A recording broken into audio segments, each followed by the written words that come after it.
नमस्कार, आप live cities देख रहे हैं। मैं हूं गरिमा भारती। बिहार विधानसभा चुनाव की तारीखों को लेकर इलेक्शन कमीशन ने औपचारिक ऐलान कर दिया है। 3 चरणों में चुनाव होने वाले हैं, लेकिन सभी को मालूम है कि बिहार ऐसा पहला राज्य है जहां कोरोना महामारी के बीच में चुनाव होने वाला है। तो जाहिर सी बात है कि नियमों में बदलाव किए जाएंगे और नियमों को इस प्रकार रखा जाएगा कि लोगों की सुरक्षा का पूरा ख्याल रखा जाए।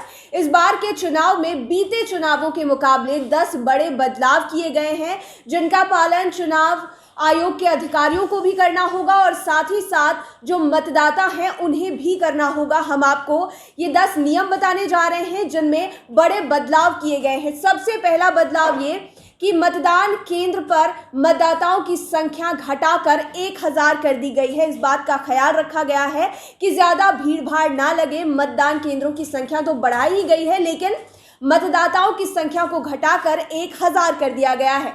दूसरा बड़ा बदलाव ये है कि घर घर जाकर जो प्रचार किया जाता है वहां पर केवल 5 लोग ही जाकर प्रचार कर सकेंगे, यानी कि डोर टू डोर कैंपेनिंग में 5 लोगों से ज्यादा शामिल नहीं हो सकते हैं। ये नियमों के उल्लंघन के अधीन होगा। तीसरा जो बड़ा बदलाव है वो ये है कि समय में 1 घंटे की वृद्धि की गई है। सुबह के 7 बजे से लेकर शाम के 6 बजे तक मतदान जारी रहेगा और केवल नक्सल प्रभावित क्षेत्र ऐसे होंगे जहां पर मतदान का जो समय है वो शाम के 5 बजे तक का ही होगा। बाकी सभी जगहों पर मतदान शाम के 6 बजे तक होने वाला है। तीसरा बड़ा बदलाव ये है कि कोरोना मरीजों को मतदान के अंत के 1 घंटे में मतदान देने की अनुमति होगी, यानी कि कोरोना पॉजिटिव मरीज भी वोट डाल सकेंगे, लेकिन वोटिंग के अंत में 1 घंटे में उन्हें वोटिंग करना होगा। और एक बात, जहां पर मतदान केंद्रों में थर्मल स्क्रीनिंग की जाएगी। अगर कोई भी इंसान पाया जाता है कि उसे बुखार है या फिर उसका टेम्परेचर ज़्यादा है, तो उन लोगों को भी वोटिंग के अंत में मतदान करने की इजाज़त होगी अगर वो कोरोना पॉजिटिव नहीं भी है और टेम्परेचर उनका ज़्यादा पाया जाता है। तो अगला जो बदलाव है वो ये कि कोरोना के मद्देनज़र तमाम सुरक्षा को बढ़ा दिया गया है, जिसमें 6 lakh PPE kit, 46 lakh mask और फेस शील्ड, 23 लाख ग्लव्स और 47 लाख हैंड सैनिटाइजर का इस्तेमाल किया जाएगा। मतदान केंद्रों पर इन तमाम चीज़ों की व्यवस्था की जाएगी ताकि जितने भी वोटर्स हैं उन्हें ये चीज़ें दी जा सके, या फिर जितने भी अधिकारी हैं चुनाव आयोग की तरफ से जो लोग वोट करवा रहे हो वो इन सभी चीज़ों के साथ वहाँ पर मौजूद रहें ताकि कोरोना से बचाव किया जा सके।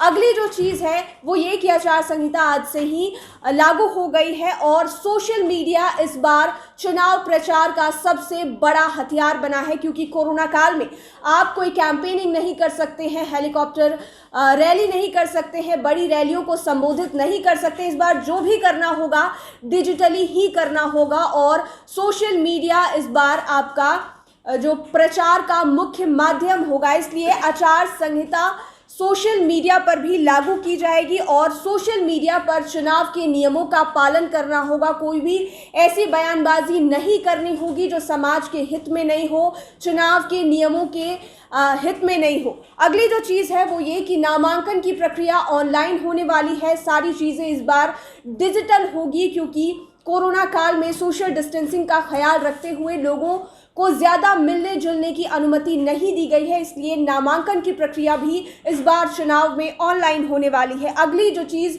बदलाव की गई है वो आपको पहले से ही मालूम है। आपराधिक पृष्ठभूमि वाले अगर कोई कैंडिडेट हैं तो सुप्रीम कोर्ट के आदेश के अनुसार उन्हें अपना जो भी बैकग्राउंड है, जो भी आपराधिक उनकी पृष्ठभूमि रही है, वो अखबारों में प्रकाशित करनी होगी।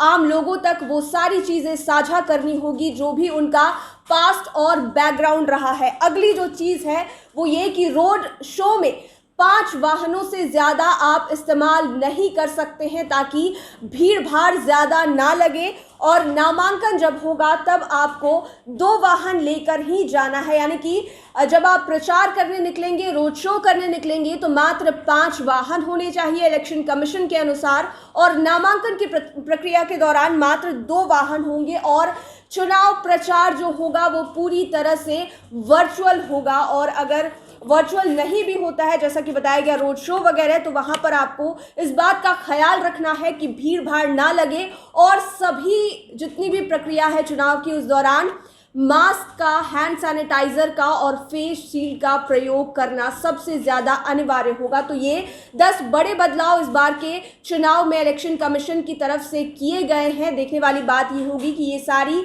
चीजें कितनी सफल हो पाती है और आने वाले विधानसभा चुनाव में जब इन तमाम बदलाव के साथ चुनाव होते हैं तो सिनेरियो क्या होता है। लाइव सिटीज के साथ आप बने रहें। अगर आप हमें यूट्यूब के माध्यम से देख रहे हैं तो चैनल को सब्सक्राइब करें और फेसबुक के माध्यम से देख रहे हैं तो पेज को जरूर लाइक करें। धन्यवाद।